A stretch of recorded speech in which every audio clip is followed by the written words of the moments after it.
কেমন আছো আমার প্রিয় দর্শক বন্ধু? আমি রয়েছি তোমাদের সাথে রিক।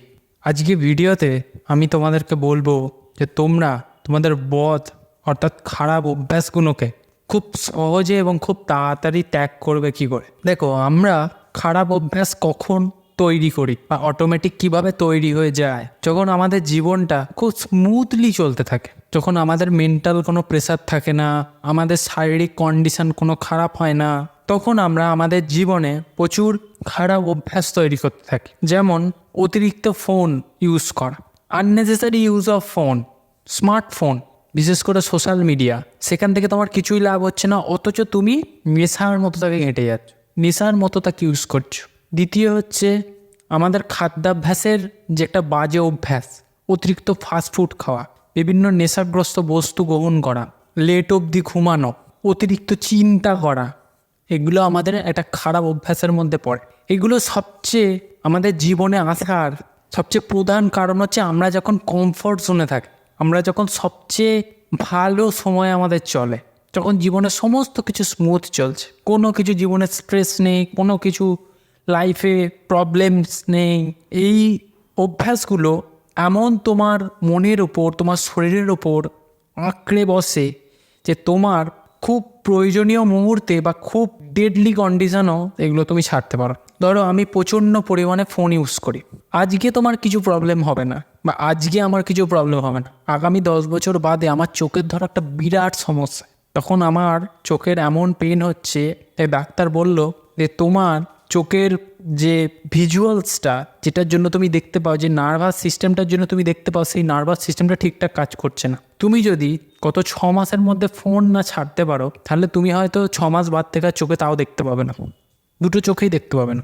আমাকে ধরো বললো, তখন আমার একটা সিচুয়েশান তৈরি হবে। প্রথম কথা, আমার ওভার থিঙ্কিং শুরু হয়ে যাবে, অ্যাংজাইটি শুরু হয়ে যাবে। অথচ তুমি 10 বছর ধরে বা আমি 10 বছর ধরে যে ফোনটা দেখে এসেছি, সেটা আমাকে কিছুই ভ্যালু প্রোভাইড করেনি, তাই না? কিছুই করেনি। তারপর একটা এমন ডেডলি কন্ডিশন তৈরি হয়ে গেল যে আমি 6 মাসের মধ্যে সেটা ছাড়বো কী করে। নয় তুমি ছাড়বে, সেই ভয়টা যদি তোমার মনে ঢুকে যায়, আর নয়তো তুমি তোমার অভ্যাস ছাড়তে পারবে না। এমন একটা কন্ডিশন হবে যখন তোমার সোশ্যাল মিডিয়া দেখার জন্য বা আমার সোশ্যাল মিডিয়া দেখার জন্য সেই বস্তুটাই থাকবে না। এই উদাহরণটা এই জন্যেই দিলাম, আমরা কি করি, একদম এক্সট্রিম কন্ডিশনে গিয়ে নিজেকে পরিবর্তন করার চেষ্টা করি। তাও আমরা পরিবর্তন করি না, সময় আমাদের পরিবর্তন করে। সকালে যেমন তাড়াতাড়ি ঘুম থেকে ওঠা অভ্যাস কিন্তু আমরা করি না, লেট করে ঘুম থেকে উঠি, বেশি পরিমাণে খাই, শরীরে যখন অতিরিক্ত ওয়েট গেইন হয়, হার্টের বিভিন্ন সমস্যা এসে যায়, কিডনির বিভিন্ন সমস্যা এসে যায়, তখন এবার আমরা প্রতিদিন 1 কিলোমিটার হাঁটার জায়গায় 2 কিলোমিটার করে হাঁটছি। যে 5 দিনেই যদি আমার 10 কিলো ওয়েট কমে যায়, আমার হার্টের সমস্যাটা যেন এক্ষুনি ঠিক হয়ে যায়, আমি ওষুধ খেতে পারবো না, আমি ইঞ্জেকশান নিতে পারবো না, আমি মেডিসিন নেবো না, ডাক্তারের পেছনে পয়সা চলে যাচ্ছে, তখন এটা আমাদের মনে হবে। কিন্তু সময় থাকতে আমি জানি এর ব্যাড ইম্প্যাক্টটা কী হবে, অতিরিক্ত ফাস্টফুড খেলে আমাদের ব্যাড ইম্প্যাক্টটা কী হবে, যে ইনগ্রিডিয়েন্টসগুলো ফাস্টফুডে ব্যবহার করা হচ্ছে, সেগুলো কতটা পিওর তুমি সব জানো, তা সত্ত্বেও নেশার মতো সেই জিনিসটাকে গ্রহণ, নিজেকেই নিজে ভালোবাসছো না, নিজের সেই কি বলবো হ্যাবিটটা নিজেই তৈরি করে ফেলছো, ব্যাড হ্যাবিটটা। বা যখন এক্সট্রিম সিচুয়েশানে আসে, তখন তোমাকে সব কিছুই ছাড়তে হচ্ছে, তখন মনে হচ্ছে যে ডাক্তার বলছে 1/2 গ্লাস জল বেশি খেলেও তোমার কিডনি ফেল হয়ে যেতে পারে, এমন সিচুয়েশান তৈরি হচ্ছে। আমি তোমাকে বলছি না যে তুমি ফাস্টফুড খেও না, সমস্ত কিছু একটা লিমিট রেখে করো। তাই নিজের বদ অভ্যাস ছাড়াতে হবে, এইরকম কন্ডিশান নিজেকে কোনোদিন তৈরি করতে দিও না।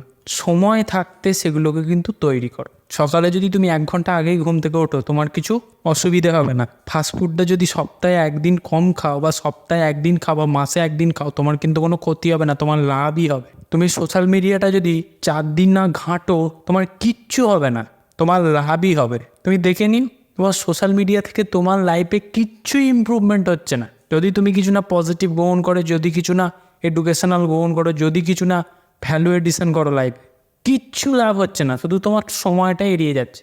তার চেয়ে 1 ঘন্টা বেশি, সেই টাইমটায় 1 ঘন্টা একটা পাওয়ার ন্যাপ নিয়ে নেওয়া ভালো, বা বাইরে গিয়ে একটু ঘুরে আসা ভালো, বা একটা ভালো বই পড়া ভালো, যেটা তোমার লাইফে কিছু ভ্যালু এডিশন করো, বা একটা ভালো পডকাস্ট দেখা ভালো। ওই বেকার ইনস্টাগ্রাম আর ইউটিউবে শর্ট স্ক্রল করাতে, এর থেকে খারাপ নেশা পৃথিবীতে কিছু হতে পারে না।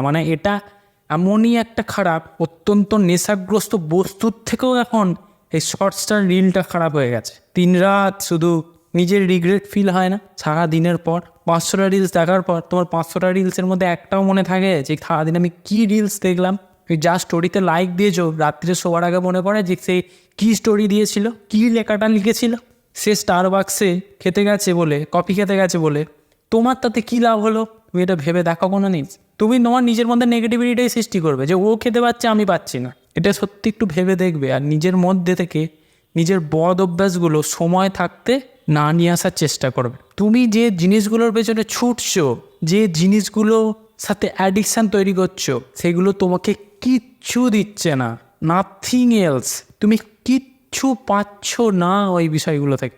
ভালো অভ্যাস কিছু তৈরি করো, যেমন গার্ডেনিং করা, ফাঁকা সময় কিছু স্টুডেন্ট পড়ানো, যারা বাচ্চা স্টুডেন্ট, তাদেরকে যদি তুমি পড়াও তাদের লাইফেও কিছু ইমপ্রুভমেন্ট হবে আর তোমারও কিছু আর্নই হবে। ফাঁকা সময় কিছু না কাজ করার থাকে, 1 ঘন্টা 1 ঘন্টা পাওয়ার ন্যাপ নিয়ে নাও। কিছু না কাজ করার থাকে, মাকে একটু হেল্প করো, ঠিক আছে? কিন্তু ফোনের ওই সোশ্যাল মিডিয়াটা থেকে দূরে থাকো। মানে ফালতু, যদি তোমার কোনো প্রয়োজন না থাকে। হ্যাঁ, তুমি একটা এমন শর্টস দেখলে যেখানে তোমার ফোনের কিছু প্রবলেমস হচ্ছে, তুমি সেটা দেখে দেখে সলভ করে ফেললে, ঠিক আছে, সেটা তোমার লাইফে ভ্যালু এডিশন করলে এবং তোমার প্রবলেমসটা থেকে তুমি কিছু শিখতে পারলে। তুই বেকার লোকের রিলস দেখে যাও, পর 4টি জ্ঞানের কথা দেখে নিজের জীবনে একটাও জ্ঞানের কথা কাজে লাগালাম না, কিচ্ছু লাভ হচ্ছে না ওতে। দিনের শেষে কপালে হাত, সময়টা আমার বেরিয়ে চলে গেল। নিজেকে যদি সত্যি পরিবর্তন করতে চাও, নিজের যদি সত্যি অভ্যাস ত্যাগ করতে চাও, নিজের মনটাকে আগে স্থির করো যে আমি নিজেকে পরিবর্তন করতে চাই। নিজেকে আগে অ্যাকসেপ্ট করো যে আমি ভুল, আমি ঠিক করতে চাই। তুমি নিজেকে ভুল বললে তবে তো নিজেকে ঠিক করার দিকে যেতে পারবে। তুমি ভেবেই নিচ্ছ আমি যা করছি ঠিক করছি, আমার লাইফে কোনো রিগ্রেটই নেই, তাহলে তোমার তো ঠিক করার কোনো ইচ্ছেই থাকবে না নিজের মধ্যে। এই ভুলের পর ভুল করেই যাবে। নিজের বদ অভ্যাস চেঞ্জ করতে গেলে কিছু খারাপ অভ্যাস, কিছু ভালো অভ্যাস নিজের মধ্যে নিয়ে আসতে হবে। চুপ করে বসে থাকলে 4টে নেগেটিভিটি তোমার মধ্যে আসবে, কোনো ভালো কথা মনে আসবে না। ভালো মানুষের সঙ্গ করো, ভালো জিনিস শেখার চেষ্টা করো, সময় থাকতে বই পড়ো, না থাকে ঘুমো। কিন্তু বেকার উল্টো পাল্টা কাজ করো না। ভগবানকে ডাকো, কিছু না হলে নিজের প্রয়োজনীয়, নিজের পছন্দের যে ভগবান আছে, নিজের ভালোবাসার যে ভগবান আছে, তাকে ডাকো বসে বসে। কিছু হোক না হোক, নিজের মধ্যে একটা আলাদা এনার্জি পাবে। কিছু কাজ করার না থাকলে 10 মিনিট বসে বসে ধ্যান করো, কিছু পজিটিভ এনার্জি পাবে। তুমি একদিন এসছে একদিন যাবে, কিচ্ছু নিয়ে যেতে পারবে না। তাই যতদিন আছো নিজের লাইফটাকে পজিটিভলি, মানে কি বলবো, ইনভেস্ট করার চেষ্টা করো একটা ভালো কাজের পেছনে। তাহলে জীবনের শেষে, দিনের শেষে, মাসের শেষে, বছরের শেষে কিছু রিগ্রেটসই রয়ে যাবে তোমার জীবনে, আর কিছুই লাগবে না। যে এই বছরটাও আমি প্রথম দিন, মানে জানুয়ারি মাসের 1 তারিখে যা কমিটমেন্ট করেছিলাম নিজের সাথে, যা প্রতিজ্ঞা করেছিলাম, কিছুই পূরণ করতে পারিনি। অপরেরগুলো তো পারিনি, নিজেরগুলোতে কিছুই পারিনি, এটাই রয়ে যাবে। তাই বদ অভ্যাস কাটাতে গেলে নিজের মধ্যে কিছু ভালো অভ্যাস নিয়ে আসতে হবে। তার চেয়েও বড় কথা হচ্ছে নিজেকে আগে অ্যাকসেপ্ট করতে হবে যে আমার এই বদ অভ্যাসগুলো আমি সময় থাকতে চেঞ্জ করতে চাই। সকালে তাড়াতাড়ি ঘুম থেকে উঠে 1 কিলোমিটার হেঁটে আসবো, মর্নিং ওয়াক করে আসবো। একদিন প্রতিজ্ঞা করে দেখো যে আজকে সারাদিন আমি কোনো মানুষের সাথে রেগে কথা বলবো না। কি এই একটা সপ্তাহ আমি কোনো মানুষের সাথে মাথা গরম করে কথা বলবো না, মাথা ঠান্ডা রাখার চেষ্টা করবো, যে সিচুয়েশনই আসুক না কেন। তবে লাইফের কিছু পরিবর্তন আসবে। তুমি যদি নিজেকে পরিবর্তন না করতে চাও, তাহলে এই বদ অভ্যাসগুলো কোনোদিন ছাড়বে না, কোনোদিন তোমাকে ছাড়বে না। তাই বদ অভ্যাস কাটাতে গেলে নিজের মধ্যে কিছু পজিটিভ অভ্যাস নিয়ে আসতে হবে, নিজেকে চেঞ্জ করার প্রতিজ্ঞা করতে হবে, ভালো মানুষের সঙ্গে মিশতে হবে, ভালো বই পড়তে হবে, ভালো জিনিস নিজের মধ্যে ইনপুট করলে তবে তো ভালো জিনিস আউটপুট হবে। নিজের লাইফে রিগ্রেটটা বড় খারাপ জিনিস রিগ্রেটটা কিছুই পড়ে থাকবে না, শুধু রিগ্রেট পড়ে থাকবে যে যা করে এলাম সবই ভুল। এনজয়মেন্টের চক্করে সমস্যাটাই হাত থেকে বেরিয়ে চলে যাবে। আর এই জীবনে কেউ কারণ নয়, সবাই ধান্দায় মিশছে তোমার সাথে। এই লটা যবে বুঝতে পেরে যাবে, তবে দেখবে জীবন এমনি স্মুথ চলবে। তো আজকে ভিডিওটা অনেকটা সিরিয়াস হয়ে গেল, তবে এটা দরকার ছিল তোমাদের জন্য। যারা সত্যি ভালো বোঝো নিজের, তাদের জন্য এই ভিডিওটা অত্যন্ত গুরুত্বপূর্ণ একটা ভিডিওটা প্রথম থেকে শেষ পর্যন্ত দেখলে আমি খুব খুশি হব। এবং কারোর যদি কোনো প্রবলেমস থাকে সেটা কমেন্ট সেকশানে অবশ্যই জানিও। আজকের জন্য এইটুকুই, দেখা হচ্ছে পরের ভিডিওতে নতুন কোনো টপিক নিয়ে। ততক্ষণের জন্য বন্দে মাতরম, সকলে খুব ভালো থাকো আর নিজেকে পরিবর্তন করার চেষ্টা করো। টাটা সবাই।